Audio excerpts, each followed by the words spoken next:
കണ്ണൂർ മട്ടന്നൂരിൽ ദേശാഭിമാനി ലേഖകനെയും CPIM ലോക്കൽ കമ്മിറ്റി ഓഫീസ് സെക്രട്ടറിയെയും മർദ്ദിച്ചെന്ന പരാതിക്ക് പിന്നാലെ പോലീസുകാർക്ക് സ്ഥലം മാറ്റം. മട്ടന്നൂർ പോലീസ് സ്റ്റേഷനിൽ 5 പോലീസുകാരെയാണ് കണ്ണൂർ സിറ്റി പോലീസ് ആസ്ഥാനത്തേക്ക് സ്ഥലം മാറ്റിയത്.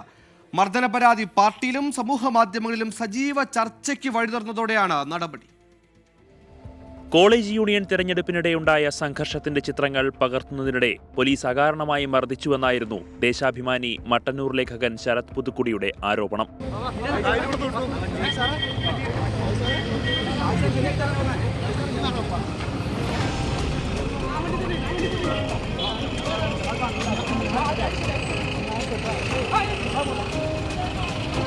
സംഭവമറിഞ്ഞെത്തിയ CPIM Mattannur area committee office secretary രജിലിനെയും പോലീസ് മർദ്ദിച്ചതായി പരാതി ഉയർന്നു. ഇതോടെ മുഖ്യമന്ത്രിക്കും ആഭ്യന്തര വകുപ്പിനും സമൂഹമാധ്യമങ്ങളിൽ പാർട്ടി അനുഭാവികളുടെ രൂക്ഷ വിമർശനം.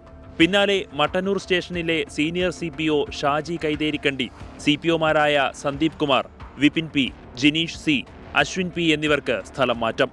ഭരണപരമായ സൗകര്യത്തിനെന്ന് പരാമർശിച്ചാണ് സ്ഥലം മാറ്റ ഉത്തരവ്. നേരത്തെ പാർട്ടി MLA അടക്കം പോലീസിനെതിരെ ഉന്നയിച്ച പരാതികളിൽ നടപടി സ്വീകരിച്ചിരുന്നില്ല.